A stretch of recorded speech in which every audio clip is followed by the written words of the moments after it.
Hello and welcome to a new Lakers Theory podcast. I am Shane Jackson, joined as always with Austin Case, and we are sad. That is the essence of what this podcast will be.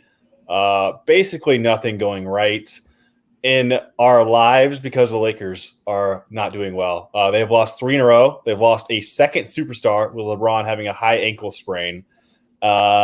And obviously, with my new setup, I got other things going on as well.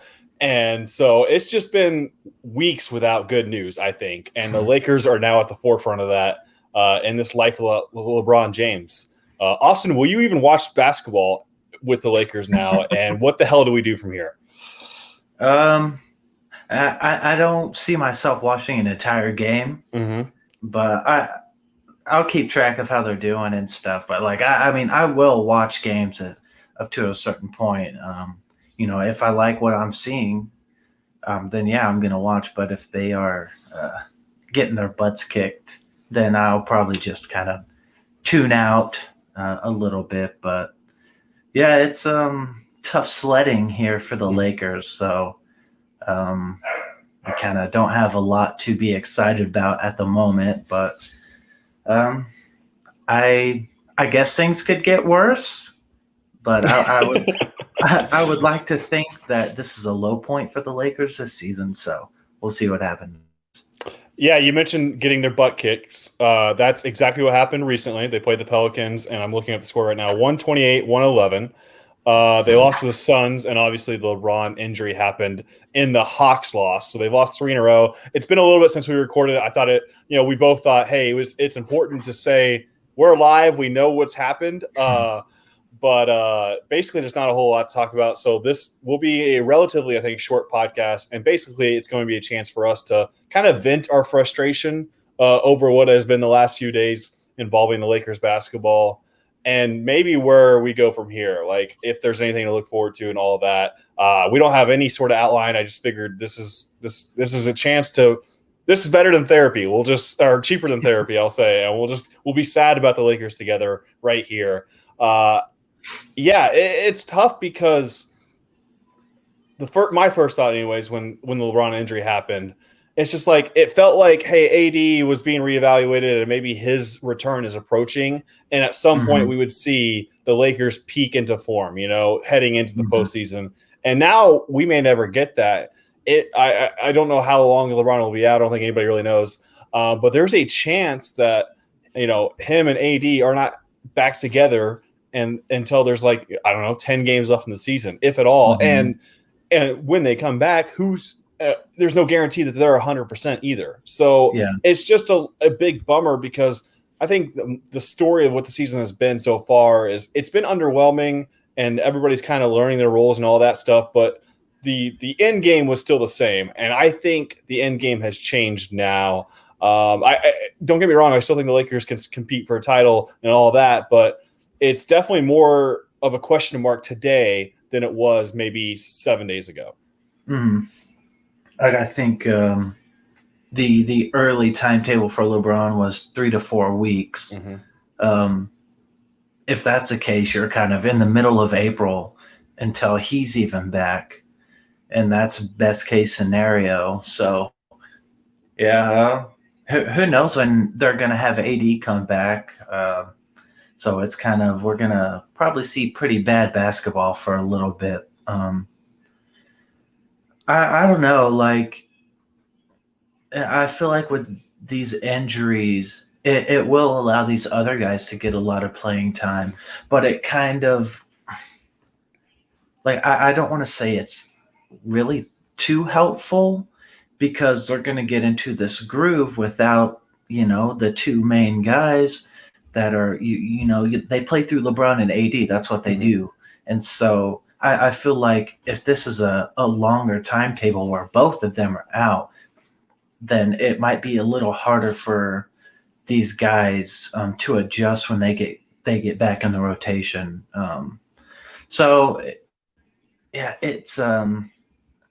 It's really questionable about how they're going to be when they come back, because I feel like we never really. I feel like they never quite gelled completely just because AD was kind of on and off the court here and there, and then now he's out for a while. So I definitely feel like they never got the chance to really gel with all the new pieces from the offseason. And now you kind of like, this is now they're without the top guys. So it really puts a back burner on them really coming together as a team and really figuring out that chemistry that they need. Yeah, I think that's a good point. And even if you look at this through the lens of, if players can maybe step up to the occasion, you can look at it through that lens as well, and maybe grow as basketball players. Even if you look at it through that way, it somewhat doesn't make sense. And Kyle Kuzma mentioned this a couple days ago after a recent game, but I mean, this roster is built to, their team is built around the idea, hey, LeBron and AD is going to carry them, and all these role players are role players, and their jobs are based off LeBron and AD. And so even if they hit, like if they grow over these next few weeks, however long they have without LeBron and AD, how much does that matter? Because what the ideal version of the Lakers is not, Kyle Kuzma taking, the second most shots on the team or whatever it is. It's just bad all around, because I can't even look at this from like a half glass full type of viewpoint, just because I don't think that really the next few weeks or however long this is going to be important to the grand scheme what the Lakers want to do. Even so, when it was without AD and just LeBron, like I could have talked myself into all this ways, but in no way, shape, or form do the Lakers ever need to play without LeBron or AD. And so this is just tough. And really, it's just tread water time. Like it's just, hey, don't fall all the way out of this. I'm not sure, how possible that is. They've lost 3 in a row, so maybe my panic alarms are just sounding right now. I think that's where I wanted to go next, though. When is it okay to be concerned about maybe if the Lakers can, not necessarily make the playoffs, but seeding-wise? I mean, I don't think seeding is going to ultimately matter, but at some point you want to stay away from that play-in game, right? The top 3 seed is out of it. You just want to stay away from the playing game. So is there a time where you're going to start panicking as a fan, and is it already happened? I'm not too worried in the fact that they could miss the playoffs right now, at least. But I feel like once, the season's winding down, and if for some reason LeBron and AD just aren't back on the court, then I would definitely be worried. But because I mean, if you get that playing game, like anything can happen in one game. Like they could, for whatever reason, they could have LeBron and AD healthy in that game and get stomped. Like you never know. So like you definitely want to avoid that game. If you get LeBron and AD back for like the last week or two of the season, and you're sitting at like the 8 seed, or the 7 or 8 seed, like that's okay, because like obviously, people would see this team as like, in normal times, this is not the 7 or 8 seed team, and so. Like, I feel like as long as they can stay in the playoffs and not have to worry about, clawing away a game or two to even get a chance, like they need to avoid just losing playoff contention, period. But if things start slipping and like that looks like the case, then I would be very worried. Yeah, I was trying to look at the schedule. Obviously, the schedule has not done them any favors in the immediate future, because, the Suns, Pelicans, and now the Sixers, obviously that sucks because, what they're really missing is just like any sort of post presence whatsoever. Because now, obviously Marc Gasol's been out as well for health and safety protocols and not being in shape. And so I think he'll be back in the near future, and so maybe that'll help. But it was obvious against the Pelicans, obviously. They were not big enough to bully them, and that'll probably be the case with the Sixers, even without Embiid. But then you start getting into more manageable games. I mean, you got the Cavaliers, Orlando Magic as well. Kings are, next week as well. So there's some chances there. You'll never get the I don't think, anyways, you won't get the maybe teams overlooking the Lakers as much. Yeah. Because, hey, this is the defending champs, and maybe there isn't room to take the night off. So that kind of sucks. But I still think there are teams that they could match up with talent-wise and steal a couple games. And if that's all you have to do to avoid maybe the play-in game, then that's fine. That I don't know. I don't really have any real expectation record-wise. I think they're going to win, I don't know, 30% of the games without AD and LeBron. That seems like a safe guess. Maybe that's enough because other teams are obviously going to lose as well. So maybe it's enough to avoid plummeting down the Western Conference standings, which is really not the goal. I think you're right, though, that if they start flirting around that 7 line or whatever, like maybe you get the higher seed to like start losing games on purpose down the into the regular season because they want to avoid the Lakers because the Lakers aren't your average 7 seed. So I think that's a big thing. Like these other teams, they're going to lose a few games. They're not going to lose as many games as the Lakers are during this stretch, but they're going to lose a game here and there.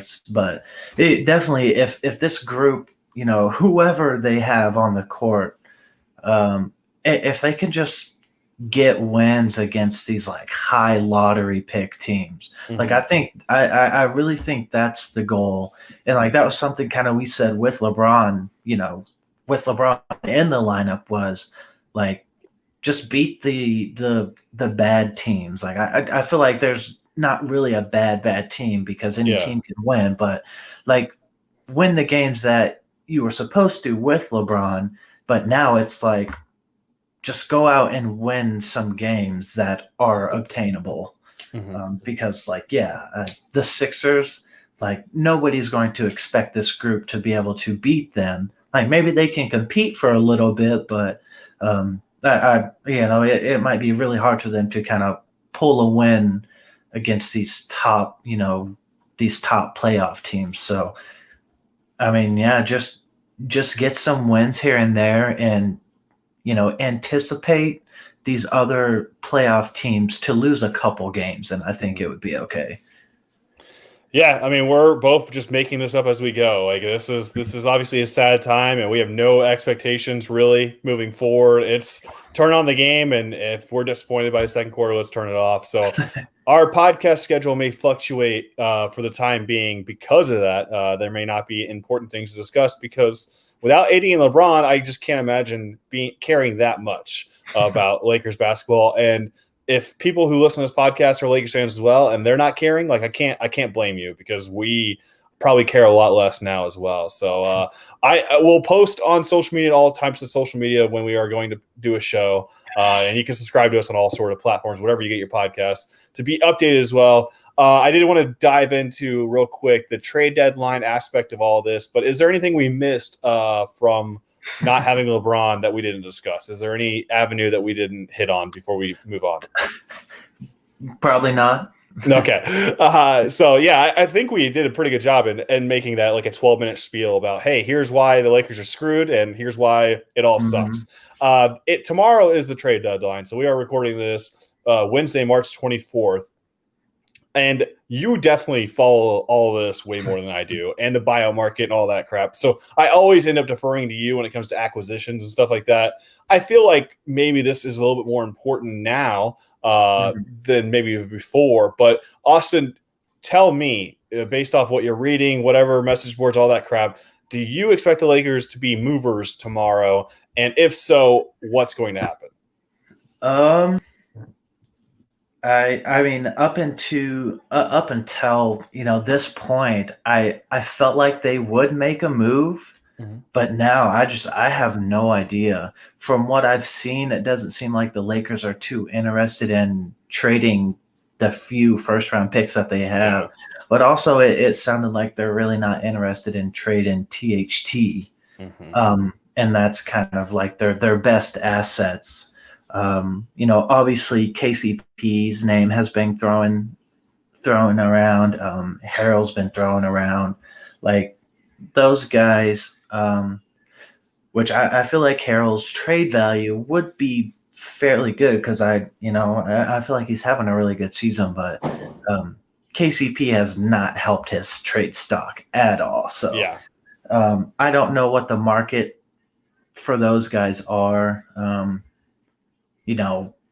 Salary wise, that's that those are movable contracts, but it might take more than just those two to obtain something worth sending them out for. So at this point, I have no idea what the trade market is. I saw something about that the Lakers were interested in Kyle Lowry. Like I don't think that's a realistic goal for them to obtain, but I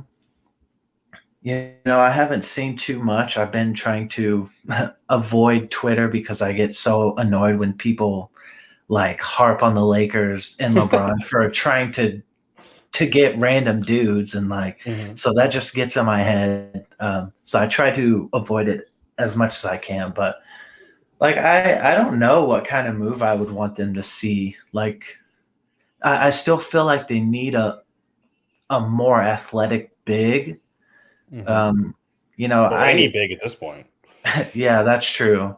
Like I didn't I liked the idea of, I think it was Damian Jones. I think that was his name. Like I liked the idea of him on the team, but after seeing him play and stuff, I don't think it's really what they were looking for.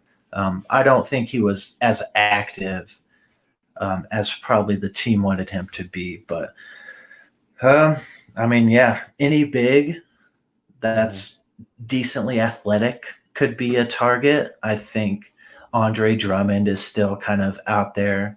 I don't think he's a trade. I don't think it's possible for them to trade for him. So that's a buyout guy. Yeah. I keep seeing JJ Redick is a buyout guy, which, that would be cool. It would. So yeah, I think, sorry, go ahead. No, I was just saying that I think the buyout market at least seems more feasible based off what I've read, which isn't a whole lot by any means. But it just and you were touching on it, but the lack of kind of real draft capital assets they have, the fact that they don't really want to move THT, which is their probably most desirable young asset, I would say. And then there's a lot of salaries that don't match up in most trade scenarios. So all that leads me to believe that tomorrow is going to be a relatively slow day for the Lakers, and it makes sense. You don't want them to overreact because of a couple injuries here, and then go, well, we still have to try to make sure we're in contention. You don't want to overreact and mess this team up because, again, this team is built around the idea that LeBron and AD are the center of their offense. But you also, I don't know, you want to maximize your title contention as much as possible. I think it's important to note that LeBron and AD are signed for longer deals, and so winning this year, while it was the goal and they were the favorites entering the year, and probably still are the betting favorites by some stretch, I would assume, it's not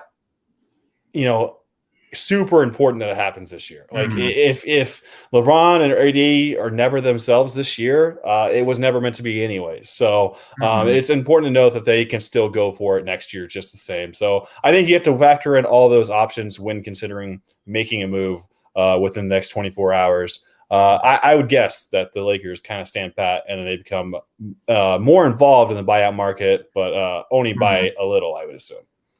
Yeah, I just don't see any trades out there that could benefit them with what they need. I did see that the Hornets were interested in Harrell, but I don't really know too much about the Hornets and what they could offer us. So I don't know. I really think that it might be a quiet day for the Lakers in the trade aspect of things, but I would expect them to be fairly active in the buyout market. So I kind of look forward to that more than I do, them trading a few guys. Because there was a point that I saw on Twitter. It was if they had to trade 2, maybe 3 guys, once LeBron and AD do come back, that's training camp all over again. Like that's a lot of chemistry that you have to put together in a short amount of time. But I don't know if that should be a worry just from what we saw in the bubble, because I feel like they came together as a team very quickly, especially after spending so much time apart. So I don't know if that would be too big of a deal. And I just thought of that when I was talking about it. So I don't know if I would be worried about that, but it is kind of something to consider when they are looking at, teams that are interested in these guys and stuff. It is something to consider. I will say, though, that they made obviously a lot of moves in the offseason after they had already built a championship team that had, maybe that chemistry. So they are at least aggressive in that sense that they will take chances like that. But yeah, I think that's absolutely fair, because I felt like, this team never really got to know each other, never got to hit its stride. And I thought that was going to happen within the next month. And that will not be the case, because LeBron is not playing, and life is sad and meaningless because of it. I think that's going to do it for this podcast, though. It was quick and easy, to the point, and we're live. I thought that was the important part, to tell you who listen to this show that we are live. We are still posting podcasts when we are available, or when there's things going on. Not a lot to be talking about for the time being. So that'll do it for us. Not sure when we'll be back, but he's Austin Case. I'm Shane Jackson. Thank you so much for listening to a Lakers Theory podcast, and see you next time, Lakers fans.